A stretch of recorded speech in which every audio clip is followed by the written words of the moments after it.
Kay Hansen versus Cory McKenna. We got minus 220 on Kay Hansen, and we got plus 180 for the Dana White Contender Series alum, Cory McKenna. So let's start off with Kay Hansen. She's coming into this fight with a 7-3 record. Definitely more tested when it comes to more quality opponents for Kay Hansen. So she makes no bones about it in terms of what her game plan is for pretty much every single fight. She wants to drag you down and she wants to implement her high level jiu-jitsu game. You know, one thing she's really good at is when she goes for takedowns, she's good at taking the back of her opponents, and whether that's, you know, trying to sink in the hooks and pull off a rear naked choke, or going for an armbar or triangle choke like she did against Jin Fry, more often than not, she's quite successful with it.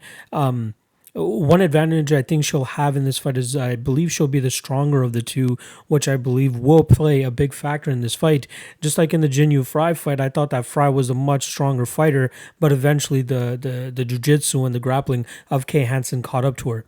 Yeah, that first round was a little bit skeptical for Kay Hansen, and it shows that she's still trying to make improvements in the striking realm, but, you know, much better than what we've seen from earlier in her MMA career. She made her debut back in 2018, December of 2017, when she was pretty much 18 years old. Both women starting their MMA careers very, very young, and we're seeing the evolution of the game as we see every fight go by. You know, like I said, for Kay Hansen, she is going up against the higher level of competition. Erin Blanchfield, Sharon Jacobson, and even Jin Fry in her last fight is a very, very solid opponent. But she's showing improvements every single fight. Like I said, I think she is going to be a huge wrecking machine when she really achieves her full potential and even gets even stronger as well, too. I believe this fight is taking place at 115 pounds. That's correct. But she can go up to 125 if needed. Yeah, she's a strong woman for sure, and her technical abilities on the ground really make her a tough go for most of her opponents. You know, Cory McKenna, on the other hand, she's coming from the Cage Warrior scene, but she did spend most of her time and has spent most of her time over there at Team Alpha Male doing good work with Uriah Faber and the team over there. You know, her IG is pretty much full of pictures of her, you know, in the Sacramento area training with high-level opponents and definitely working on her game every single day.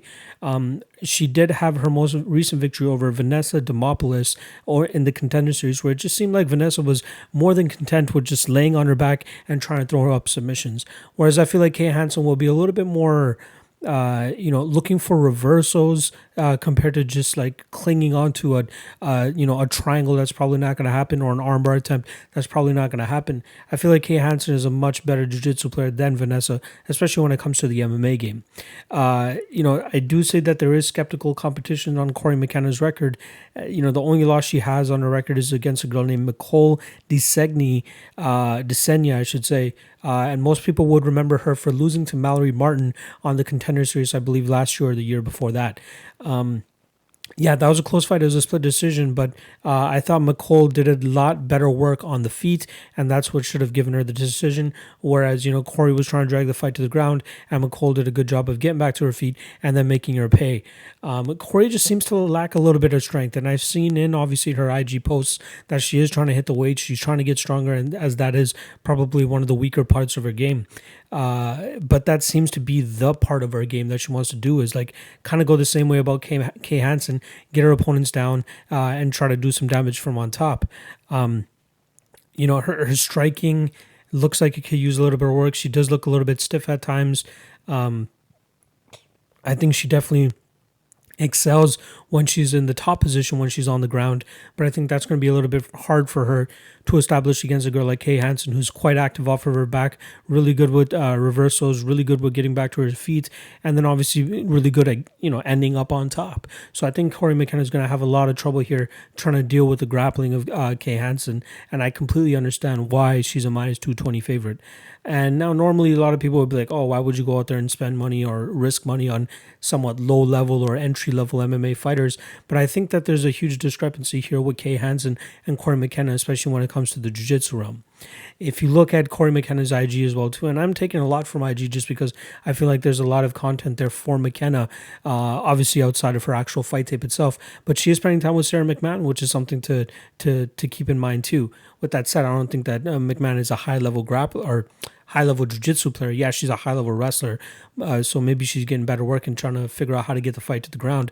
But that's where Kay Hansen wants it. So even if Cory goes out there and tries to go for a takedown, I'm sure she'd be happy with just pulling guard and kind of just being comfortable with being able to pull off a reversal or a sweep or pulling off a submission herself.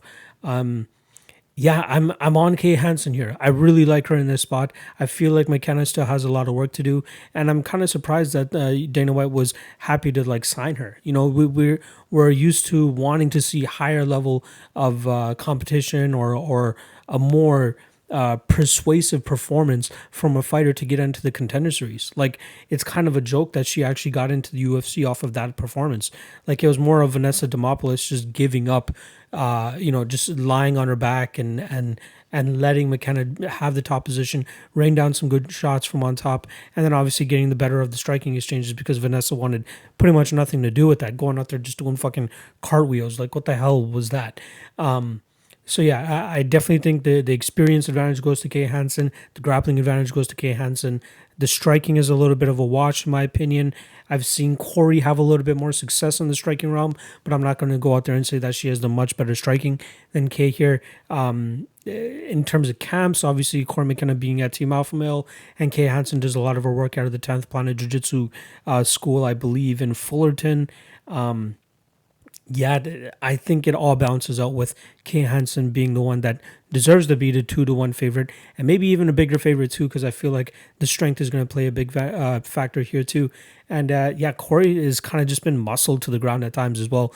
In one of her fights, where I think it was against Julia or Fanny Redmond, where she kind of just got like twisted to the ground, like pushed almost to the ground. So I'm not the most impressed with Cory McKenna's takedown defense either. But then again, she more often than not, her opponents aren't trying to take her down. Vanessa Demopoulos is the closest one, but she was just happy to pull guard. So I think we'll see Kay Hansen pull off a submission here. I think she will have the better of the jiu-jitsu or even go out there and pull off a decision. But I think the jiu-jitsu is where the whole package is going to come together for Kay Hansen, and she should be able to get a submission victory here. Again, I'm more impressed with her going out there and arm barring Jin Yu Fry than her actually accepting this fight against Cory McKenna, because in my opinion, this is almost like a step back for Kay Hansen, but it is what it is. They're both roughly around the same age. They're both young women, but I do believe that Kay Hansen is the much better fighter at this point in time, especially with the amount of experience she's been able to accrue over here on the Invictus scene compared to what Cory's been getting over there in the Cage Warrior scene. So I'm going with Kay Hansen to pull off a submission victory. I'm not 100% sure whether it's the first or second round, but I definitely do like Hansen to win this via submission.